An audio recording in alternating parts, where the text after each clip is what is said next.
Hello everyone. आज के इस वीडियो में हम क्वेश्चन नंबर 5 से आगे पढ़ने वाले हैं। इससे पहले के वीडियो में हम 5 तक क्वेश्चंस यानी 4 तक क्वेश्चंस देख चुके हैं। वीडियो लंबा ना हो जाने के कारण 10 मिनट्स का ही सही है और छोटे छोटे क्लिप में आप लोग देखकर बोर भी नहीं होइएगा और बढ़िया से आप चैप्टर बाय चैप्टर यानी टॉपिक और चैप्टर बढ़िया समझ सकते हैं। तो हम शुरुआत करते हैं क्वेश्चन नंबर 5 से। इससे पहले कि अगर वीडियो नहीं देखें तो वो देख लीजिए जाके, ताकि आपको अच्छे लगेगा कि चैप्टर में इससे पहले क्या था। इससे पहले का जो 4 नंबर क्वेश्चन बना है उसी से रिलेटेड ये भी है, लेकिन ये है 3x4 ऑर्डर का हमें मैट्रिक्स बनाने हैं। तो बिना समय गंवाए हम शुरू करते हैं। तो यहाँ से हमें दे रखा है ये क्वेश्चन, आप पढ़ लीजिए कि 3 और 4 क्रॉस का आव्यूह की हमें रचना करना है। इसका एलिमेंट्स ये दे रखे, तो लेट ई इक्वल्स टू, ये थोड़ा लंबा बनेगा तो इसीलिए आप लोग ध्यान से देखिए। हमें दे रखी है 3x4, तो E11, E12 और E13, E14, E21, E22, E23 और E24, E31, E32, E33 और E34। ओके, ये हो गया मेरा टोटल मैट्रिक्स। इस फॉर्मेट को हमें बनाने हैं। तो हम पहले शुरुआत करते हैं कि इसका एलिमेंट A11 से, जो हमें एलिमेंट्स दे रखे उसका फॉर्मेट हम पहले A11 इक्वल्स टू 1/2 और ये दे रखी है -3 और +1। तो यहाँ से ये हो जाएगा कितना 2, तो 2 से काटेंगे तो 1 हो जाएगी। और यहाँ पे E12 इक्वल्स टू 1/2 और यहाँ से हो जाएगी -3 और +2 यानी 1 हो जाएगा। तो यहाँ से हो जाएगी 1/2 और E13 इक्वल्स टू 1/2, यहाँ से -3 हो जाएगी +3 यानी ये टोटल हो जाती है 0। उसके बाद का जो हम फॉर्मेट निकाल रहे हैं E14 इक्वल्स टू का 1/2 और यहाँ से -3 और +4, ये भी हो जाएगी 1/2। आप लोग भी मिलाते चलिएगा, कहीं गलती हो जाए तो मुझे कमेंट करके ज़रूर बताना। E21 इक्वल्स टू कितने हो जाएंगे 1/2 और -3 2 जा 6 और +1 और यहाँ से ये 5 हो जाएगा, तो ये 5/2 और E22 इक्वल्स टू 1/2 और यहाँ से 3 दूना 6 और +2 यानी यहाँ से 4 हो जाएगी, तो यहाँ से 2 और E2 और 3 इक्वल्स टू, यहाँ से हो जाएगा यहाँ से पहले 1/2 ले लेते हैं, उसके बाद 2 से तो -6 और +3 हो जाएगी यानी -3/2 प्लस हो जाएगा, क्योंकि ये मोड में है तो मोड से जितने भी डिजिट्स बाहर आएंगे वो पॉजिटिव हो जाएगा। उसके बाद हमें ये हो गया E24 इक्वल्स टू 1/2 और यहाँ से हमें 3 दूना 6 और +4 हो जाएगी, तो यहाँ टोटल 1 हो जाएगा। अब उसके बाद हमें निकालना E31 इक्वल्स टू का 1/2 और 3 3 जा 9 +1 यानी 8 हो जाएगा, तो यहाँ से 4 हो जाएगी। E32 इक्वल्स टू 1/2 और 3 3 जा 9, हाँ -9 और +2 और यहाँ से हो जाएगा 7/2 और E33 इक्वल्स टू 1/2 और यहाँ से कितना हो जाएगी आप लोग भी बताओ 9 +3 यानी 6 हो जाएगा। 6/2 तो यानी 6/2 तो 3 हो जाएगा। और यहाँ से अब एक बच गया E34 इक्वल्स टू, हम जो बनाने वाले हैं 1/2 और यहाँ से -3 या 9 और +4 यानी यहाँ से 5/2। तो अतः आप लिख सकते हैं कि एलिमेंट्स A इक्वल्स टू हमें जो मैट्रिक्स फॉर्मेट में आया ये यानी 3x4 का, तो लिखो 1 1/2 0 और 1/2 5/2 और 2 यहाँ 3/2 1 और यहाँ से 4 और 7/2, यहाँ से 3 और ये 5/2। इस तरह से ये क्वेश्चन मेरा बन गया। अगर आपको कोई भी प्रकार की दिक्कतें हो इस सवाल को आपको समझने में, तो हमें प्लीज़ कमेंट करके बताइए, ताकि हम कोशिश करेंगे कि सभी का जवाब दे पाए।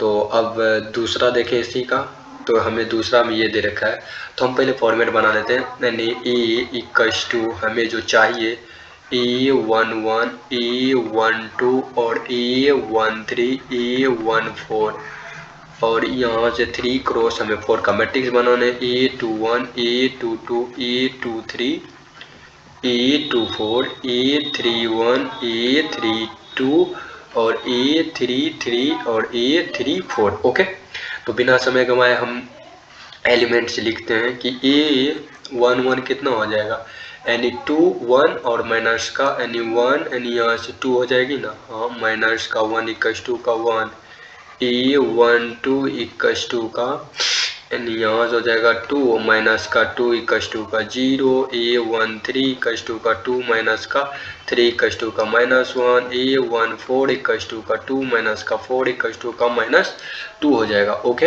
अब A21 = का 4 माइनस का 1 = का 3, A22 = का यहाँ से 4 माइनस 2 = का 2, सॉरी, अब A23 = का कितना हो जाएगा, यहाँ से हो जाएगा 4 माइनस का 3 यानी 1 हो जाएगा, A24 = का यानी 4 माइनस 4 = का 0।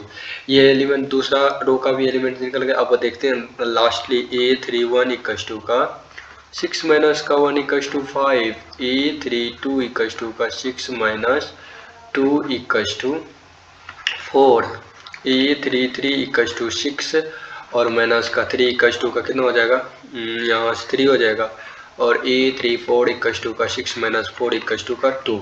तो हम जो मैट्रिक्स अब मैट्रिक्स बनेगा, अतः A हम 3 क्रॉस 4 का मैट्रिक्स लिखने वाले हैं। मेरा एलिमेंट्स पता चल गया, तो अब लिख दो 1 0 -1 और -2, यानी 3 2 0, सॉरी 1 है और 0 हो जाएगी, 5 4 3 2। यही हो गया मेरा आंसर। इससे अब अगले क्वेश्चन पर चलते हैं कि ये क्वेश्चन क्या है। तो मैट्रिक्स से रिलेटेड इक्वलिटी पर दे रखी है। ओके, तो देखिए ये क्वेश्चन में ये है 2 क्रॉस 2 का और ये भी है 2 क्रॉस 2 का। इसमें हमें कह रहा है कि ऑर्डर तो इक्वल है, लेकिन हमें एक्स वाई जेड का वैल्यू ज्ञात करने हैं। तो देखो यहाँ पे y = 4 हो जाएगी, हाँ, 3 = z हो जाएगी और x = 1, यानी यही हो गया आंसर। इसमें तो क्या था, इसमें इजी है, क्योंकि आपको मैट्रिक्स के अगर समानता आपको याद होगा तो अब बना सकते हैं टोटल को। तो पहला क्वेश्चन इसका बन गया। अब उसके बाद ये देखते हैं क्वेश्चन नंबर हम दूसरा बनाते हैं। तो इसमें भी ऑर्डर देख लीजिए पहले कितना है, 2 क्रॉस 2 ऑर्डर का है, 2 क्रॉस 2 ऑर्डर का। ओके, तो हमें इक्वलिटी का मैट्रिक्स के इक्वलिटी याद तो होंगे, उसमें पहले ऑर्डर समान होंगे और संगत एलिमेंट यानी फर्स्ट मैट्रिक्स का जो पहला एलिमेंट होगा वो दूसरे मैट्रिक्स के पहला एलिमेंट से होगा। ओके, जैसे यहाँ पे देखिए x + y = आप 6 लिख सकते हो, 2 की जगह पे 2 और ये जगह पर ये है, और इसी तरह से 5 + z = का 5, यहाँ z की वैल्यू हम ज्ञात कर लेते हैं, तो ये हमें z की वैल्यू आ गई 0। ओके, एक तो वैल्यू हमें निकल गया। अब x y = का 6, अब ये एक मान लेता हूँ और ये दूसरा मान लेता हूँ, यहाँ 8 है, सॉरी। तो अब देखो हम इसे फाइंड करते हैं, जैसे y = 8/x मान लेते हैं। तो अब फर्स्ट इक्वेशन में इस वैल्यू को रख दो, यानी x + 8/x = का 6, x² प्लस का 8 = का 6x हो जाएगा। ये सब तो आप लोग 10th में खूब बनाए होंगे, तो इसीलिए इतना, और प्लस का 8 = का 0। अब इसे आप बना लो, जैसे 8 हो गया, इसका खंडन कर दो तो 4 दूने 8, यानी x² - का 4x - 2x प्लस का 8 = का 0, x को कॉमन लोगे तो x माइनस का हमें आएगा 4 और -2 को कॉमन लोगे x माइनस का 4। यहाँ से हमें दो वैल्यू मिलेगा x इक्वल्स टू का सॉरी यहाँ से 1 मिनट ये नहीं होगा। यहाँ से आप बना सकते हो कि एक आएगा x माइनस का 4 गुणनखंड और एक आ जाएगा x माइनस का 2 इक्वल्स टू 0। यहाँ से x इक्वल्स टू का 2 और 4 आया। अब y का वैल्यू रख दो इसमें, तो y इक्वल्स टू अगर x इक्वल्स टू अगर 2 रखते हैं तो y इक्वल्स टू का 8 अपॉन का 2 इक्वल्स टू 4 हो जाएगी। और हमें अब x का वैल्यू अगर 4 रखेंगे तो y का वैल्यू 2 आ जाएगा। कैसे? तो 4 2 8 तो y का वैल्यू 2 हो जाएगा। तो अतः x इक्वल्स टू का 2 वैल्यू तो y का भी 2 वैल्यू, y का भी 2 वैल्यू। ओके, और z इक्वल्स टू का 0। आप ये वैल्यू इसमें पुट करके देख सकते हैं। Okay, thank you. और ये दूसरा नंबर बन गया। इससे अब आगे की बात करता हूँ तीसरा नंबर प्रश्न पर। ये ऑर्डर है यानी 3x1 का और 3x1 का। पूछिएगा ये कैसे? तो देखिए 3 रो है और एक ही कॉलम में दे रखा है। ओके, तो अब बनाते हैं कि पहला x plus Y plus Z equals to का 9, x plus Z equals to का 5 और y plus Z equals to का हमें 7 आया। तो अब 1 2 3 आसानी से बन जाएगा। इसमें देखो कि अगर हम इक्वेशन 2 का वैल्यू हमें फर्स्ट में पुट कर देते हैं। ओके, इक्वेशन फर्स्ट में x plus Z equals to 5 है ना, तो हमें दे रखा x प्लस इक्वेशन पहला क्या है, ये है 9। तो x plus Z equals to का हमें 5 दे रखा है, तो y प्लस का 5 इक्वल्स टू का हमें 9 आ जाएगी। y की वैल्यू हमें 4 आ गई। y की वैल्यू कितनी आई? 4। तो अब y इक्वल्स टू 4 को इक्वेशन नंबर आप 3 में रख दो, तो यहाँ से 4 प्लस जेड इक्वल्स टू का हमें आया 7, जेड इक्वल्स टू का आ जाएगा 3। ओके, अब उसके बाद आप जेड का वैल्यू जो है आप या तो 2 में रख दीजिए, या तो आप 2 इक्वेशन में रख दीजिए, या तो जेड का और वाई का वैल्यू एक में भी रख सकते हैं। तो हम 2 ही में रखते हैं, आप लोग रख के ट्राई कर लीजिएगा। तो यहाँ से x प्लस 3 इक्वल्स टू का यहाँ से 5 हो जाएगा, x इक्वल्स टू का 2। तो आप यहाँ पे लिख सकते हो कि अतः हमें जो आया x इक्वल्स टू का 2, y इक्वल्स टू का 4 और z इक्वल्स टू का 3। एक बार देख लेते हैं कि ये सही है या नहीं। यहाँ से रखो 2 4 2 6 और 3 9, ये पूर गया x प्लस जेड का वैल्यू यानी 2 3 5 और यहाँ पे मिला लो कि एक बार सही है। y प्लस जेड है ना, y का वैल्यू 4 और z का वैल्यू 3, तो 7 हो जाएगा। आप एक बार अपने से जांच भी सकते हैं कि सही है, सही बनाए या गलत बनाए। उसके बाद का क्वेश्चन भी इक्वलिटी पर है, तो हम इसे देख लेते हैं। उसके बाद यहाँ से ये हो गया 2x2 का और ये भी हो गया 2x2 का। हमें ऑर्डर इक्वल दिख रहे हैं। तो अब देखो यहाँ से 2 इक्वेशंस बनेंगे, a minus B equals to का -1, 2a minus plus C equals to का यहाँ से 5 हो जाएगा, 1 मान लो और इसे 2 मान लो। 2a minus B equals to का 0, इसे मान लो तीसरा, और यहाँ से 3c प्लस का d इक्वल्स टू का इसे मान सकते हो आप 13। ओके, तो हम पहले नंबर हम दूसरा और तीसरा चलते हैं। a माइनस का b इक्वल्स टू का -1 और 2a minus B equals to का हमें 0 दे रखी है, तो माइनस प्लस यहाँ से माइनस ये काट दो और यहाँ से -1 और यहाँ से -1 आ जाएगी। तो a का वैल्यू हमें आया 1। अब a का वैल्यू पहला इक्वेशन में रख दोगे तो 1 माइनस का b इक्वल्स टू का -1, यहाँ से b आ जाएगा 2। ओके, और उसके बाद हमें a और b का वैल्यू पता चल गया, तो हमें c का वैल्यू, तो इक्वेशन नंबर 2 में a का वैल्यू रख दो, यानी 2 प्लस c इक्वल्स टू का 5 और c इक्वल्स टू का यहाँ से 3 हो जाएगी।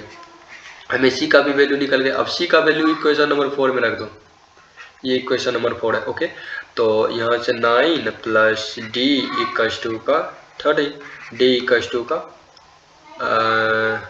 सॉरी यहाँ से 9 4 13 होता है, तो यहाँ से हो जाएगी 4।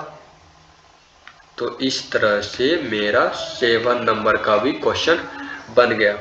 अब उसके बाद हम देखते हैं, एक हो गया कि एग्जाम्पल नंबर 8। अब इसे देखते हैं कि हमें इस फॉर्मेट में दे रखा है एक वर्ग अवयव। अगर आप थ्योरी में देखे होंगे कि ये हमें इस फॉर्मेट्स में दे रखी है, तो वर्ग अवयव के लिए सबसे पहला कंडीशन मैंने पढ़ा था कि m इक्वल्स टू का n होना चाहिए, यानी एल ऑर्डर जो होने चाहिए वो इक्वल होने चाहिए। तो m plus m equals to n, तो ये यानी ऑप्शन नंबर 3 सही है। आप लोग थ्योरी में देख लीजिए, अगर थ्योरी वाले वीडियो नहीं देखे तो उसे पहले देख लीजिए, तो 8 नंबर का क्वेश्चन आपको आसानी से समझ में आ जाएगा। उसके बाद हमें दे रखा है इस क्वेश्चन को सोल्यूशन करने के लिए, कहता है कि x और y के प्रदत्त किन मानों के लिए ये मैट्रिक्स युग्म जो है इक्वल होगा। अब देखते हैं कि इक्वलिटी का हम पहले इक्वल ले लेते हैं। तो अगर इक्वल है तो 2 क्रॉस 2 ऑर्डर तो सेम है। तो देखिए 3x प्लस 7 इक्वल्स टू 0, तो y माइनस 2 इक्वल्स टू का 5 और y प्लस 1 इक्वल्स टू का 8 और 2 माइनस 3x इक्वल्स टू का 4। हमें टोटल इतना है, तो हम यहाँ से x का वैल्यू निकालेंगे तो माइनस 7 अपॉन का 3 आया। ओके, और यहाँ से अगर y का वैल्यू हम निकालते हैं तो 7 आया, और यहाँ से y का वैल्यू निकालेंगे तो 7 आया। y का वैल्यू तो इक्वल है। अब देखते हैं कि 3x इक्वल्स टू का यानी 2 माइनस का 2 हो जाएगी, x इक्वल्स टू का माइनस 2 अपॉन 3। अब देखो कि हमें y का वैल्यू तो 7 आ गया, इसका मतलब ये भी ऑप्शन सही है, ये भी ऑप्शन सही है। लेकिन x का वैल्यू जो है हमें 2 वैल्यू आता है, -2/3 भी है और -7/3 है। तो इसका मतलब इसका ज्ञात करना संभव, इक्वलिटी इक्वल नहीं है, युग्म समान नहीं है, यानी ज्ञात करना संभव नहीं है। उसके बाद हमें आता है 10वां नंबर। इसमें देखिए कि हमें 3 क्रॉस 3 कोटि के ऐसे अवयव की कुल कितनी संख्या होगी जिसका प्रत्येक प्रविष्ट इतना होगा। तो हम पहले लेट कर लेते हैं। लेट में a इक्वल्स टू देखते हैं क्या होता है कि a11 a12 a13 a21 a22 a23 a31 a32 a33। इसका कहना है कि जिनके प्रत्येक प्रविष्ट ए का वैल्यू या तो एक 0 ले सकते हैं या 1 ले सकते हैं। इसका इसी तरह से एलिमेंट्स में कितने एलिमेंट्स हो जाएंगे, तो देखो टोटल कितने हो जाएंगे, यानी 2 प्रत्येक एलिमेंट पे दो चीज तो लिख सकते हैं, या तो 0 या 1। तो अब टोटल ऐसे ऐसे कितने एलिमेंट्स इसके अंदर है, टोटल 9 है। 1 2 3 4 5 6 7 8 9 9 है, तो इसका होल स्क्वायर कर दो। ओके, तो इतना हमें मैट्रिक्स बन सकता है। ओके, यानी इसको करोगे तो 512 आएगा आपका, ये डी आंसर हो गया। तो मेरा पहला लेसन यहीं पे समाप्त होता है। तो आज के लिए इतना ही, थैंक यू। इससे अगले वीडियो में हम बात करेंगे, पहले नोट्स बनाएंगे, मैंने पहले थ्योरी बताएंगे, उसके बाद आपको क्वेश्चन कराया जाएगा। ओके, तो आज के लिए इतना ही, थैंक यू। अगर वीडियो पसंद आए तो लाइक कीजिए, कमेंट कीजिए, शेयर कीजिए, और किसी भी प्रकार का प्रॉब्लम हो तो हमें ज़रूर कमेंट कीजिए।